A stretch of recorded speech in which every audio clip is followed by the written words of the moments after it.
श्रीराम जय जय रघुवीर समर्थ। वाटे विषयांचे सुख परमार्थ संपादने लौकिक। देखो वेखी पडत मूर्ख शरण गेले जाली विषयी वृत्ती अनावर दृढ धरिला संसार। परमार्थ चर्चेचा विचार मळीण झाला मोड घेतला परमार्थाचा हव्यास धरिला प्रपंचाचा।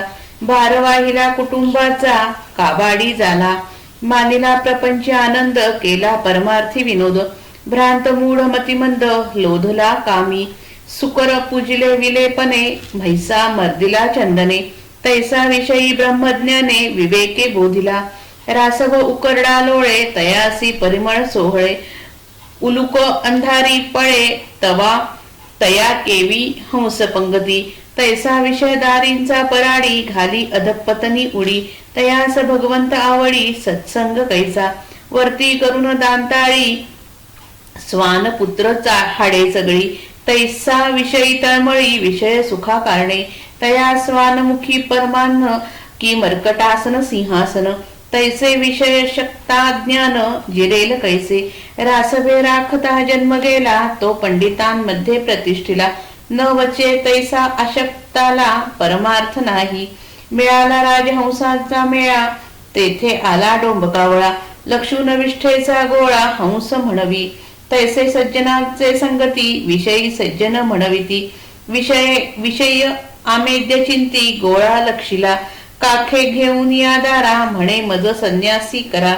तैसा विषयी सैरा वैरा ज्ञान बडबडी असो ऐसे पडत मूर्ख ते काय जाणती अद्वैत सुख। नारकी प्राणी नरक भोगिती स्वइच्छा वैशेची करील सेवा तो कैसा मंत्री म्हणावा। तैसा विषय दास मानावा भक्तराज केवी। तैसे विषयी बापुडे त्यास ज्ञान कोणीकडे वाचाळ शाब्दिक बडबडे वरपडे झाले। ऐसे शिष्य परम नष्ट कनिष्ठांमध्ये कनिष्ठ हीन अविवेकी आणि दृष्ट खळ खोटे दुर्जन। ऐसे जे पाप रूप दीर्घदोषी वज्रलेप तयास प्राश्चित्त अनुताप उद्वंता आहे। तेही पुन्हा शरण जावे सद्गुरुस संतोष व्हावे। कृपा दृष्टी झाली व्हावे पुन्हा शुद्ध स्वामी द्रोह जया घडे तो यावश्चंद्र नरकी पडे। तयासी उपावची न घडे स्वामी तुष्टल्या वाचुनी। स्मशान वैराग्य आले म्हणून लोटांगण घातले तेणे गुणे उपतिष्ठले नाही ज्ञान। भाव आणला जायाचा मंत्र घेतला गुरुचा शिष्य झाला 2 दिसांचा मंत्रा कारणे। ऐसे केले गुरु दंड शब्द सिकला पाषांड झाला तोंडाळ तरमुंड महापाषांडी। घडी एक रडे आणि पडे घडी एक वैराग्य चढे घडी एक अहंभाव जडे ज्ञातेपणाचा घडी एक विश्वास धरी सवेच घडी एक गुरगुरी। ऐसे नाना छंद करी पिसाट जैसा काम क्रोध मद मत्सर लोभ मोह नाना विकार। अभिमान कापट्य तिरस्कार हृदय नांदती अहंकार आणि देहपांग अनाचार आणि विषयसंग। संसार प्रपंच उद्वेग अंतरी वसे दीर्घसूत्री कृतघ्न पापी कुकर्मी कुतर्की विकल्पी। अभक्त अभाव शीघ्र कोपी निष्ठुर परघातक हृदय शून्य आणि आळसी अविवेकी आणि अविश्वासी। अधीर अविचार संदेहासी दृढ धरता आशा ममता तृष्णा कल्पना बुद्धी दुर्वृत्ती दुर्वासना। अल्पबुद्धी विषय कामना हृदयी वसे ईशया असूया तिरस्कारे निंदेसी प्रवर्ते आदरे। देहाभिमाने हुंबरे जाणपणे क्षुधा तृष्णा आवरेना निद्रा सहसा धरेना। कुटुंब चिंता वोसरेना भ्रांती पडिली शाब्दिक बोले उदंड वाचा लेह नाही वैराग्याचा। अनुताप धारिष्ट साधनाचा मार्ग न धरी भक्ती विरक्ती ना शांती सद्वृत्ती लीनता ना दाती। कृपा दया ना तृप्ती सुबुद्धी असेच ना काया क्लेशी शेरीरहीन धर्मविषयी परमकृपण।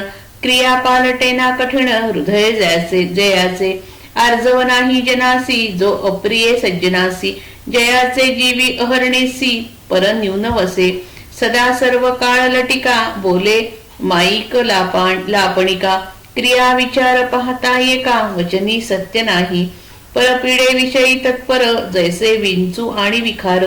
तैसा कुशब्दे जिव्हार भेदी सकळांचे आपले झाकी अवगुण पुढीलास बोले कठीण, मिथ्या गुण दोषे विण गुण दोष लावी, स्वये पापात्मांतरी पुढीलांची कणव न करी, जैसा हिंसक दुराचारी पर दुःखे शिणेना, दुःख पराव्याचे नेणती दुःख दुर्जन गांजिलेची गांजिती, श्रम पावता आनंदती आपुले मनी, स्वदुःखे झुरे अंतरी आणि पर दुःखे हास्य करी, तयास प्राप्त येमपुरी राजदूत ताडिती, असो ऐसे मदांध बापुडे तयासी भगवंत कैचा जोडे, जयास बुद्धी सुबुद्धी नावडे पूर्वत पातके करुनी, तयास देहाचा अंती गात्रे क्षीणता पावती, जीव लगे ओसंडती जाणवेल तेव्हा, असो ऐसे गुणा वेगळे ते सच्छिष्य आगळे, दृढ भावार्थे सोहळे भोगिती स्वानंदाचे, जये स्थळी विकल्प जागे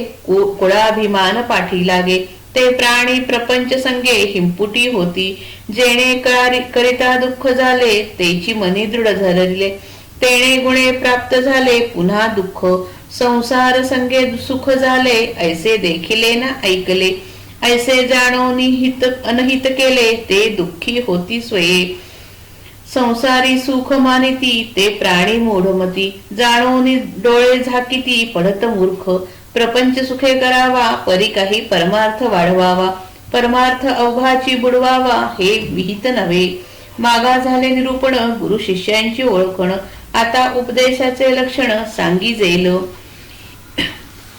या पुढील 16-17 ओव्यांमध्ये श्री समर्थांनी नामधारी शिष्याचे वर्णन केले आहे.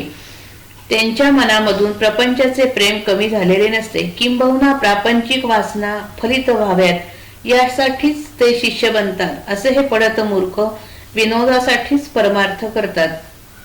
जे पडत मूर्ख असतात त्यांना मनातून इंद्रिय भोगांमध्ये सतत सुख वाटत असते. केवळ लौकिकासाठी ते परमार्थ करतात. आपण परमार्थी आहोत याचे प्रदर्शन करण्यासाठी ते सद्गुरूला शरण जातात. वासना तृप्त करण्यासाठी इंद्रिय भोगांमध्ये ते यथेच्छ रमतात. त्यांना प्रपंचाचे घट्ट प्रेम असते, त्यामुळे परमार्थामधील सूक्ष्म विचार त्यांना आकलन होत नाही. सारखी बहिर्मुख वृत्ती राहिल्याने त्यांना भगवंताबद्दलचे विचार करता येत नाहीत. पडत मूर्ख माणूस परमार्थाकडे वळतो खरा, परंतु त्याचे मन प्रपंचात अडकलेले असते, प्रापंचिक वासनांनी भरून गेलेले असते. त्यामुळे कुटुंबाचे ओझे वाहता वाहता हमालाप्रमाणे त्याची अवस्था होते. त्याचे खरे सुख प्रपंचात गुंतलेले असते. केवळ करमणुकीसाठी तो परमार्थ करतो. भ्रमात राहणारा मूर्ख व मंद बुद्धीचा तो माणूस वासनेमध्ये अडकलेला असतो. एखाद्या डुकराला सुगंधी लेप लावला किंवा एखाद्या रेड्याला चंदनाचा लेप सोडला तर त्यांना त्याची किंमत कळत नाही. त्याचप्रमाणे वासनेत गुरफटलेल्या माणसाला ब्रह्मज्ञान सांगितले आणि आत्मानात्म विवेक शिकवला तर त्याची किंमत कळत नाही. उकिरड्यामध्ये म्हणजे अत्यंत दुर्गंधीमध्ये लोळणाऱ्या गाढवाला सुगंधाचा आनंद आकलन होत नाही, किंवा अंधारामध्ये जीवन जगणाऱ्या घुबडाला सूर्यप्रकाशात विहार करणाऱ्या हंसाच्या मुक्त जीवनाची कल्पना येऊ शकत नाही. त्याचप्रमाणे इंद्रियांच्या द्वाराशी बसलेल्या अदृश्य भोगांच्या भिकाऱ्याला भगवंताची आवड असत नाही, सत्संगाची किंमत कळत नाही. तो सतत इंद्रिय भोगांच्या घाणीत उडी घेतो, खाली घसरतो. थोबाड वर करून एखादे कुत्रे ज्याप्रमाणे हाडे चघळण्यात आनंद मानते, त्याचप्रमाणे इंद्रियाधीन माणसाला इंद्रिय भोगात आनंद वाटतो. इंद्रिय सुखासाठी तो बेचैन असतो. त्या कुत्र्याच्या तोंडात उत्तम अन्न घातले तर ते त्याला रुचत नाही, किंवा एखाद्या माकडाला सिंहासनावर बसवले तर ते त्याला सोसत नाही. त्याचप्रमाणे इंद्रियासक्त माणसाला आत्मज्ञान पचत नाही. गाढवे राखता राखता त्याच्या संगतीत ज्या कुंभाराचा जन्म होत जातो त्याला विद्वानांच्या सभेत बसवले तर ते त्याला मानवत नाही. त्याचप्रमाणे इंद्रिय भोगांमध्ये गुंतलेल्या माणसाला परमार्थ साधत नाही. राजहंसाच्या समुदायामध्ये एक डोमकावळा शिरला. त्याचे लक्ष सगळे विष्ठेच्या गोळ्यावर आणि तो स्वतःला हंस म्हणवू लागला. त्याचप्रमाणे संतांच्या संगतीत राहून इंद्रियदास स्वतःला संत म्हणून घेतात, परंतु त्यांचे सगळे लक्ष इंद्रिय भोगरूपी घाणींमध्ये गुंतलेले असते. बायकोला बगलेत घेऊन मला संन्यास द्या असे जर कोणी म्हणाला तर ते जसे अर्थहीन असते, तसेच इंद्रियासक्त माणूस अवाच्या सवा ज्ञान बडबडतो. असो, अशा पडत मूर्खांना भगवंताशी एकरूप होण्याचे सुख कळणे शक्य नसते. घाणीतील किड्यांना घाणीमध्येच मोठा आनंद वाटतो. ते अगदी स्वेच्छेने घाणीत रमतात. वेशीची सेवा करणारा माणूस राज्यशकट हाकणारा राजाचा प्रधान होऊ शकत नाही. त्याचप्रमाणे जो इंद्रियांचा गुलाम आहे तो उत्तम भगवत भक्त कसा होऊ शकेल? त्याचप्रमाणे जे लोक इंद्रिय सुखांपुढे लाचार होतात त्यांना आत्मज्ञान होणे कसे शक्य आहे? ते नुसता वाचाळपणा करतात, नुसते शाब्दिक ज्ञान बडबडून जगात मिरवतात. असे जे शिष्य असतात ते अतिशय वाया गेलेले, हलक्यातील हलके, हीन, अविवेकी, दुष्ट, दुर्जन, खळ आणि खोटे असतात. येथे प्रश्न असा येतो की या अशिष्यांची वाट काय? त्यांना सत्शिष्य बनण्यासाठी काही उपाय आहे किंवा नाही? अशा शिष्यांना तरण्याचा उपाय आहे. पश्चाताप होऊन जर ते सद्गुरूला पुन्हा शरण गेले तर सद्गुरूंच्या कृपाबळाने त्यांच्यामध्ये पालट होतो. असे जे पापमय शिष्य असतात, फार दिवस दोषरूप जगल्याने ज्यांचे दोष अतिशय घट्टपणे मनात बसलेले असतात, त्यांना जर खरा पश्चाताप झाला तर ते प्रायश्चित्त होते. अनुतापाच्या आगीने त्यांचे दोषरूपी मूल जळून जातात आणि अंतःकरण निर्मल होऊन जाते. त्यांनी सद्गुरूंना पुन्हा शरण जावे, त्यांना प्रसन्न करावे, त्यांची कृपा संपादन करावी आणि शुद्ध होऊन जावे. ज्याच्याकडून गुरुद्रोह घडतो, म्हणजे जो गुरुचा द्वेष करतो आणि विश्वासघात करतो, तो कायमचा नरकात पडतो. सद्गुरूंना प्रसन्न करण्याखेरीज द्रोहाचा परिणाम टाळण्यास दुसरा उपाय नाही. पूर्वी हातून घडलेल्या चुकांचा पश्चाताप झाला, सद्गुरूला पुन्हा शरण गेला आणि त्यांना प्रसन्न करून कृपा करून घेतली की सत्शिष्य होण्याचा मार्ग मोकळा झाला. येथपर्यंत बरेच शिष्य मजल मारतात, परंतु पुढे सद्गुरूंना चिकटून राहून त्यांनी सांगितलेले साधन करण्यासाठी लागणारी एकनिष्ठा थोड्याच शिष्यांच्या ठिकाणी आढळते. त्यामुळे पश्चाताप आणि शरणागती स्मशान वैराग्याप्रमाणे तात्पुरती ठरतात. शिष्य वाया जातो, त्याला परमार्थ साधत नाही. एखाद्या शिष्याला खरा पश्चाताप होतो आणि तो सद्गुरूंपुढे लोटांगण घालतो, पण त्याची ती मनाची स्थिती स्मशान वैराग्याप्रमाणे फार काळ टिकत नाही. अर्थात अशा तात्पुरत्या शरणागतीने त्याला आत्मज्ञान होत नाही. अगदी थोडा वेळ टिकणारी भावना आणून सद्गुरूकडून मंत्र घेतला, त्या मंत्रापुरते तात्पुरते शिष्यत्व पत्करलेले, अशा रीतीने पुष्कळ गुरु केले तरी परमार्थ साधणार नाही. अशा शिष्याला लोकात थाट करायला शब्दज्ञान पुष्कळ येते. तो अति बडबड्या, शिरजोर व दुष्ट तर्कवादी बनतो. परमार्थाचे सोंग करण्यापायी घटकेत तो देवाचे प्रेम आल्याचे दाखवून रडतो, घटकेत गडबडा लोळतो, घटकेत अंगी वैराग्य संचारलेले दाखवतो, तर घटकेत आपण मोठे ज्ञानी आहोत असा अहंकारीपणा व्यक्त करतो. घटकेत अत्यंत श्रद्धावान दिसतो तर लगेच दुसऱ्या घटकेला अविश्वासाने उलटून तंटा करायला तयार होतो. अशी वेळ लागलेल्या माणसासारखी अनेक सोंगे तो करतो. काम, क्रोध, मद, मत्सर, लोभ, मोह, अभिमान, कपट वृत्ती, तिरस्कार असे अनेक दुष्ट विकार त्याच्या हृदयात भरपूर प्रमाणात आढळतात. अहंकार, देहसुखाची आवड, अनाचार, इंद्रिय भोगाची लालसा, संसाराचे प्रेम आणि प्रपंचाचा कंटाळा या सगळ्या गोष्टी त्याच्या अंतःकरणात वास करतात. तो काम करण्यात दिरंगाई करतो. तो कृतघ्न, पापी, कुकर्मी म्हणजे भ्रष्ट कर्मे करणारा, भलतेच तर्क करणारा आणि प्रत्येक गोष्टीत संशय काढणारा असतो. तसाच तो अभक्त म्हणजे भक्तिहीन, भावहीन, शीघ्रकोपी, निष्ठुर, परघातकी, हृदयशून्य म्हणजे दुसऱ्याच्या सुख दुःखाची जाणीव नसणारा, आळशी, अविवेकी, अविश्वासी, अधीर, अविचारी आणि संशयाला घट्ट चिटकून राहणारा असा असतो. आशा, ममता, तृष्णा, कल्पना, वाईट बुद्धी, वाईट वृत्ती, वाईट वासना, कोती किंवा हलकी बुद्धी आणि इंद्रिय सुखाची इच्छा या सगळ्या परमार्थाला घातक असणाऱ्या गोष्टी त्याच्या मनामध्ये वास करतात. त्याला भारी हाव असते. तो मत्सराने भरलेला असतो. तिरस्कारापायी तो दुसऱ्यांची निंदा अगदी मनापासून करतो. ज्ञानाच्या व देहाच्या अभिमानाने तो उर्मटपणे वागतो. वर वर्णन केलेले देहबुद्धीचे सगळे दुर्गुण नालायक शिष्याच्या ठिकाणी आढळतात. परमार्थ साधण्यास अयोग्य असणाऱ्या प्रापंचिकाचे वर्णन यापुढे दिले आहे.